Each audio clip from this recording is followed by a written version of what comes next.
রোদে দিয়ে ঝামেলা ছাড়াই আজকে 15 থেকে 20 মিনিটের মধ্যে আমের আচার বানিয়ে দেখাবো। তার জন্য কিন্তু আপনারা সম্পূর্ণ পুরো ভিডিওটা দেখুন কীভাবে বানাই।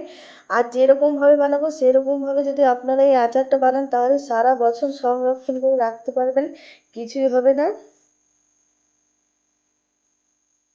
আর এখানে আমি 4টে আম নিয়েছি। আমটা কিন্তু গোটাতেই ভালো করে ধুয়ে নিয়েছি, কাটার পরেও কিন্তু দেবো। এবারে আমটা কেটে নেবো। আর আমটা দেখুন কেটে নিয়েছি, আর এবারে ছোট ছোট করে কেটে নেব। আপনারা নিজেদের ইচ্ছে অনুযায়ী কাটবেন, যেরকম বানাবেন। আমি কিন্তু ছোট ছোট করে বানাবো আচারটা।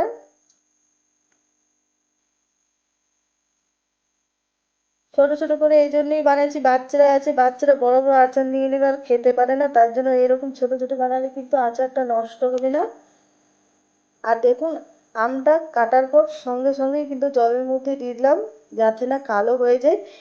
আর আমটা কাটা হয়ে গেছে, এবার ভালো করে ধুয়ে পরিষ্কার করে নেব।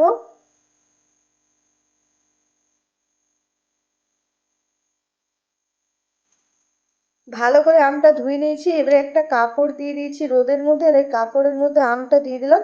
আমের জলটা ভালো করে শুকিয়ে নেবো যাতে আমে একটুকু জল না থাকে, তবেই কিন্তু আচার ভালো থাকবে। আর এবারে শুকনো মশলা ভেজে নেবো। কড়াইয়ে দিয়ে দিলাম গোটা মেথি। মেথিটা হালকা ভেজে নিয়েছি। দিয়ে দিলাম গোটা ধনে, গোটা জিরে, দিয়ে দিলাম গোটা পানমরিচ, দিয়ে দিচ্ছি 4টে শুকনো লঙ্কা, আর দিয়ে দিলাম জোয়ান। আর এগুলো ভালো করে ভেজে নেব। তারপরে দিয়ে দেবো সর্ষে। আর এবারে দিয়ে দিলাম কালো সর্ষে। আচারে কিন্তু কালো সর্ষে দিলে বেশি ভালো লাগে, তার জন্য কালো সর্ষে দিলাম।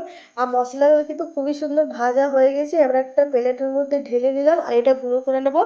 আর আচার কিন্তু মশলার জন্য বেশি টেস্ট হয়। মশলাটা কিন্তু ভালো করে ভাজতে হবে, খুব বেশি ভাজা চলবে না, না হলে তেতো হয়ে যাবে। মিডিয়াম ভাজতে হবে, যে সময় গন্ধ বেরোবে সেই সময় কিন্তু নামিয়ে নিতে হবে। আর এবারে কড়াই দিলাম সর্ষের তেল, আর এদিকে আমের মধ্যে জল নিয়ে একটুকু আমটাও শুকিয়ে গেছে খুব সুন্দর। আমটা এবার একটা বাটির মধ্যে নিয়েছি, আর আমের মধ্যে পরিমাণ মতো নুন, আর দিয়ে দিলাম হলুদ গুঁড়ো। এবার ভালো করে কিন্তু মাখিয়ে নিয়েছি নুন হলুদ গুঁড়ো। আর কড়াইয়ের তেলের মধ্যে দিয়ে দিলাম গোটা কালো জিরে।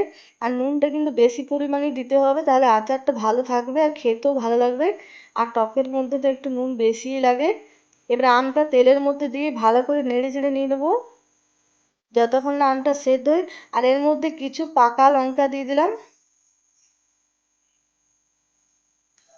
আর লঙ্কাগুলো কিন্তু আমি চিড়ে দিয়েছি, যাতে লঙ্কার মধ্যে মশলাটা ভালোভাবে ঢুকে যায়, তাহলে খেতে ভালো লাগবে। আর আমটা সেদ্ধ হয়ে গেছে, এবারে যে মশলাটা ভেজে রেখেছিলাম সেই মশলা গুঁড়োটা কিন্তু আমি দিয়ে দিলাম। আর এবারে ভালো করে নেড়ে চেড়ে মিশিয়ে গ্যাসটা অফ করে দেবো। আর এটা ঠান্ডা করার পর একটা কাচের জারে ভরে দিচ্ছি। আর আচার কিন্তু কাচের জারেই রাখবেন, তাহলে কিন্তু সারা বছর ভালো থাকবে। আর মাঝে মধ্যে রোদে দিলেই হবে, ভালো থাকবে। আর দেখুন আমের আচার কিন্তু 15 থেকে 20 মিনিটের মধ্যেই হয়ে গেল। সারা বছর সংরক্ষণ করে রাখুন। আর কেমন লাগলো আজকে আচারের রেসিপিটা অবশ্যই জানাবেন। আর উপর থেকে দিয়ে দিলাম একটু সর্ষের তেল।